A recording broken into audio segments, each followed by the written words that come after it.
একটি ক্ষুদ্র পুরাতন গল্প। রবীন্দ্রনাথ ঠাকুর। গল্প বলিতে হইবে, কিন্তু আর তো পারি না। এখন এই পরিশ্রান্ত অক্ষম ব্যক্তিটিকে ছুটি দিতে হইবে। এ পদ আমাকে কে দিল বলা কঠিন। ক্রমে ক্রমে একে একে তোমরা ৫ জন আসিয়া আমার চারিদিকে কখন জড়ো হইলে এবং কেন যে তোমরা আমাকে এত অনুগ্রহ করিলে এবং আমার কাছে এত প্রত্যাশা করিলে, তাহা বলা আমার পক্ষে দুঃসাধ্য।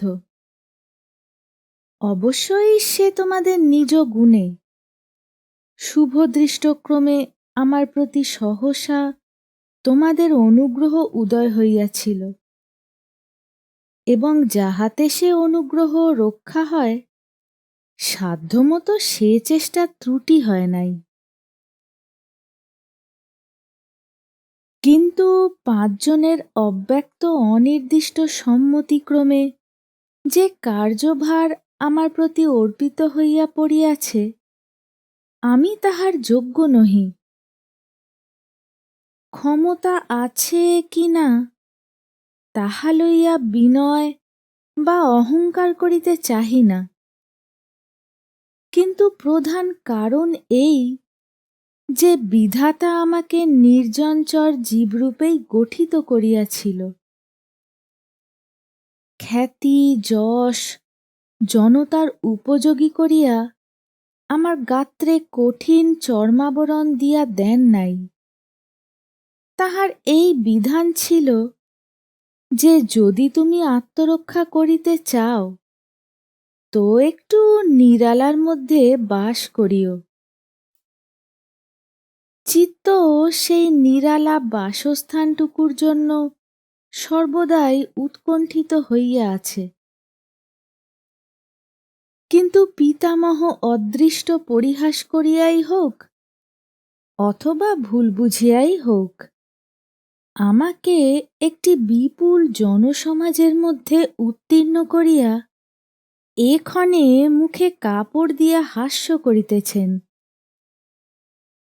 আমি তাহার সেই হাস্যে যোগ দিবার চেষ্টা করিতেছি, কিন্তু কিছুতেই কৃতকার্য হইতে পারিতেছি না। পলায়ন করাও আমার কর্তব্য বলিয়া মনে হয় না। সৈন্যদলের মধ্যে এমন অনেক ব্যক্তি আছে যাহারা স্বভাবতই যুদ্ধের অপেক্ষা শান্তির মধ্যেই অধিকতর স্ফূর্তি পাইতে পারিত, কিন্তু যখন সে নিজের এবং পরের ভ্রমক্রমে যুদ্ধক্ষেত্রের মাঝখানে আসিয়া দাঁড়াইয়াছে, তখন হঠাৎ দল ভাঙিয়া পলায়ন করা তাহাকে শোভা পায় না। অদৃষ্ট সুবিবেচনাপূর্বক প্রাণীগণকে যথাসাধ্য কর্মে নিয়োগ করেন না, কিন্তু তথাপি নিযুক্ত কার্য দৃঢ় নিষ্ঠার সহিত সম্পন্ন করা মানুষের কর্তব্য।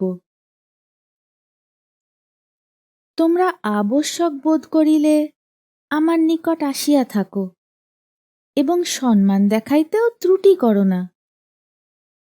আবশ্যক অতীত হইয়া গেলে সেবকাধমের প্রতি অবজ্ঞা প্রকাশ করিয়া কিছু আত্মগৌরব অনুভব করিবারও চেষ্টা করিয়া থাকো। পৃথিবীতে সাধারণত ইহাই স্বাভাবিক, এবং এই কারণেই সাধারণ নামক একটি অকৃতজ্ঞ অব্যবস্থিত চিত্ত রাজাকে তাহার অনুচরবর্গ সম্পূর্ণ বিশ্বাস করে না। কিন্তু অনুগ্রহ নিগ্রহের দিকে তাকাইলে সকল সময় কাজ করা হইয়া উঠে না।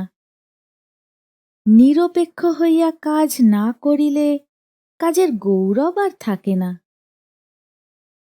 অতএব যদি কিছু শুনিতে ইচ্ছা করিয়া আসিয়া থাকো, তো কিছু শুনাইব, শ্রান্তি মানিব না। এবং উৎসাহেরও প্রত্যাশা করিব না।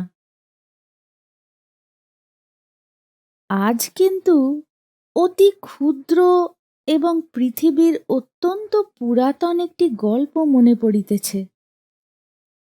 মনোহর না হইলেও সংক্ষেপবশত শুনিতে ধৈর্যচ্যুতি না হইবার সম্ভাবনা। পৃথিবীতে একটি মহানদীর তীরে একটি মহারণ্য ছিল। সেই অরণ্যে এবং সেই নদী তীরে এক কাঠঠোকরা এবং একটি কাদা খোঁচা পক্ষী বাস করিত। ধরাতলে কীট যখন সুলভ ছিল, তখন ক্ষুধা নিবৃত্তিপূর্বক সন্তুষ্ট চিত্তে উভয়ে ধরাধামের যশ কীর্তন করিয়া পুষ্ট কলেবরে বিচরণ করিত। কালক্রমে দৈব যোগে পৃথিবীতে কীট দুষ্প্রাপ্য হইয়া উঠিল। তখন নদী তীরস্থ কাদা খোঁচা শাখাসীন কাঠঠোকরাকে কহিল, ভাই কাঠঠোকরা, বাহির হইতে অনেকের নিকট এই পৃথিবী নবীন শ্যামল সুন্দর বলিয়া মনে হয়, কিন্তু আমি দেখিতেছি ইহা আদ্যপান্ত জীর্ণ। শাখাসীন কাঠঠোকরা নদী তটস্থ কাদাখোঁচাকে বলিল, ভাই কাদাখোঁচা, অনেকে এই অরণ্যকে সতেজ শোভন বলিয়া বিশ্বাস করে, কিন্তু আমি বলিতেছি ইহা একেবারে অন্তঃসারবিহীন। তখন উভয় মিলিয়া তাহাই প্রমাণ করিয়া দিতে কৃতসংকল্প হইল। কাদাখোঁচা নদী তীরে লম্ফ দিয়া পৃথিবীর কোমল কর্দমে অনবরতই চঞ্চু বিদ্ধ করিয়া বসুন্ধরার জীর্ণতা নির্দেশ করিতে লাগিল, এবং কাঠঠোকরা বনস্পতির কঠিন শাখায় বারংবার চঞ্চু আঘাত করিয়া অরণ্যের অন্তঃসার শূন্যতা প্রচার করিতে প্রবৃত্ত হইল। বিধি বিড়ম্বনায় উক্ত দুই অধ্যাবসায়ী পক্ষী সঙ্গীতবিদ্যায় বঞ্চিত। অতএব কোকিল যখন ধরাতলে নব নব বসন্ত সমাগম পঞ্চম স্বরে ঘোষণা করিতে লাগিল, এবং শ্যামা যখন অরণ্যে নব নব প্রভাতোদয় কীর্তন করিতে নিযুক্ত রহিল, তখন এই দুই ক্ষুধিত অসন্তুষ্ট মূক পক্ষী অশ্রান্ত উৎসাহে আপন প্রতিজ্ঞা পালন করিতে লাগিল। এ গল্প তোমাদের ভালো লাগিল না, ভালো লাগিবার কথা নহে, কিন্তু ইহার সর্বাপেক্ষা মহৎ গুণ এই যে ৫-৭ প্যারাগ্রাফেই সম্পূর্ণ।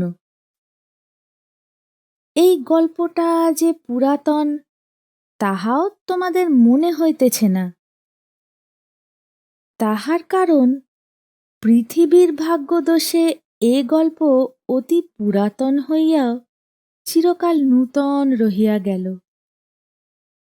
বহু দিন হইতেই অকৃতজ্ঞ কাঠঠোকরা পৃথিবীর দৃঢ় কঠিন অমর মহত্বের উপর ঠক ঠক শব্দে চঞ্চুপাত করিতেছে, এবং কাদা খোঁচা পৃথিবীর সরস উর্বর কোমলত্বের মধ্যে খচখচ শব্দে চঞ্চু বিদ্ধ করিতেছে। আজও তাহার শেষ হইল না, মনের আক্ষেপ এখনো রহিয়া গেল। গল্পটার মধ্যে সুখ দুঃখের কথা কি আছে জিজ্ঞাসা করিতেছ? ইহার মধ্যে দুঃখের কথাও আছে, সুখের কথাও আছে। দুঃখের কথা এই যে পৃথিবী যতই উদার এবং অরণ্য যতই মহৎ হোক, ক্ষুদ্র চঞ্চু আপনার উপযুক্ত খাদ্য না পাইবা মাত্র তাহাদিগকে আঘাত করিয়া আসিতেছে। এবং সুখের বিষয় এই যে তথাপি শত সহস্র বৎসর পৃথিবী নবীন এবং অরণ্য শ্যামল রহিয়াছে।